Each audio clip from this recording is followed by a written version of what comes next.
Hello everyone. The purpose of this presentation is to present to you my topic, as well as to show how the principles of conflict and negotiation that we have learned in this course were used effectively to reach a mutual agreement and satisfaction for both of the people involved.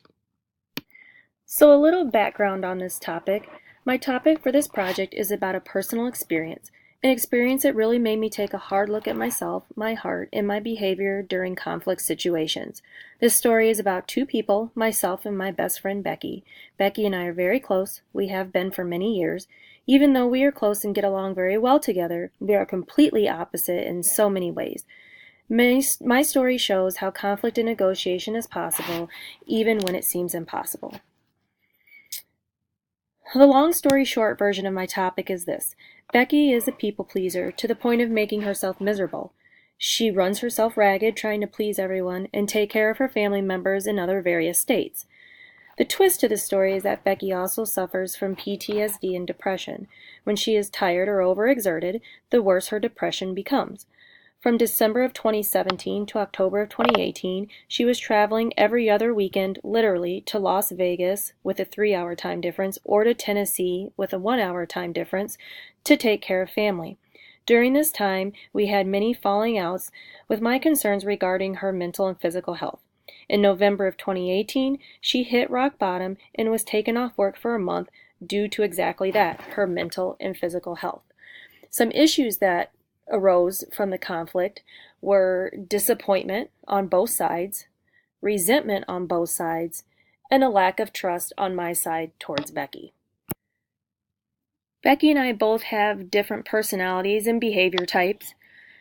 The different traits that were present in this situation of conflict was the type A versus type B personality, internal versus external locus of control, a sensor versus an intuitor, thinker versus feeler. And as far as behavior goes, there was the active, empathic versus passive listening, the different approaches that we took to the conflict, and our body language. In Becky and I's conflict situation, the communication strategies attempted were listening, speaking, filtering, and watching. So how is the conflict managed by both sides? For myself, I prefer to resolve conflict immediately. I like to face the issue, talk it out no matter how long it takes, and then move on. However, Becky prefers to avoid conflict by ignoring it. She thinks that by ignoring it, it'll just eventually go away, which is not the case. It often tends to cause a lot of resentment and gives other people the perception that she just doesn't really care. This was not a good combination for the two of us. However, this most successful conflict strategy is the resolving conflict strategy. In an attempt to negotiate with Becky regarding her decisions of so much traveling that was affecting her mental and physical health, I used the negotiation process. The first step was preparation. I listed many facts and many examples as to what her decisions were doing to her. In the introduction, I listed my various reasons for the concerns. In the initiation stage, I started with a big issue, which was the fact that she was trying to travel too often and do too much, and I also asked her many loaded questions to make her think about the situation and her decisions. At the intensification stage, I used equalizing, and I also was persistent, yet I had patience. Not all the time, as it was hard, but patience really is key in the negotiation process. And for the closing, there were many times throughout the last year that I really had to learn to walk away until Becky was willing to receive what I was trying to say.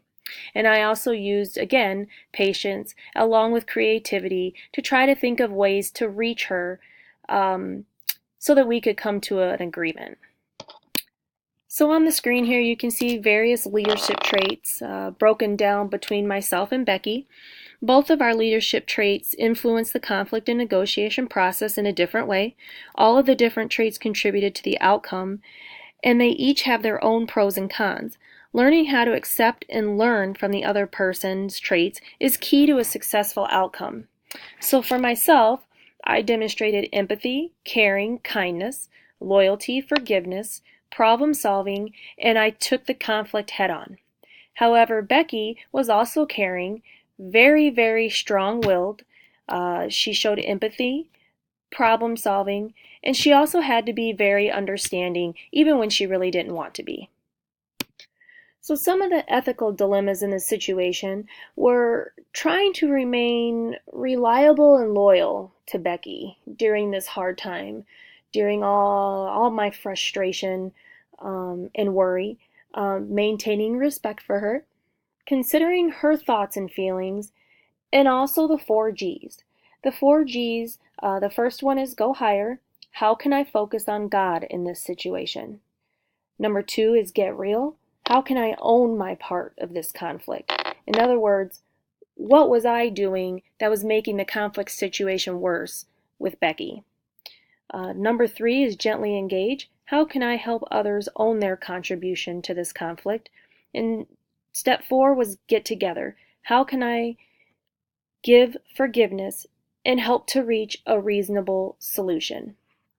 And when it comes to the Christ-centered worldview, all the ethical dilemmas that were faced in this situation were aligned with the Christ-centered worldview. As the 4 Gs point out, it really helps us to focus on God in the situation and learn from the 4 Gs and how we can really dig deep into ourselves and the other person and come to a good conflict resolution that each side can mutually agree on. So what was the resolution or the end result out of all the conflict and negotiation over almost the last year with Becky and I? So we both agreed that Becky would attend counseling once a month or as needed for maintaining her mental health. She would try to limit the number of trips to once per month if she felt she needed to go that often, preferably once every 2 months, but at the most once a month. We had a mutual agreement to actively listen to each other in future conflict situations. We also had the mutual agreement to admit to our own faults and what we are doing personally that's contributing to the conflict, and admitting it and fixing it. We also agreed that we would both show empathy regardless of the conflict that we are facing. We have now reached the end of my presentation. I hope each of you can see how the topics covered in our textbooks in this class can be applied to real-life situations for a successful conflict and negotiation outcome. It's not always easy, but it's definitely worth it. Thank you all for listening, and I look forward to hearing all of your feedback.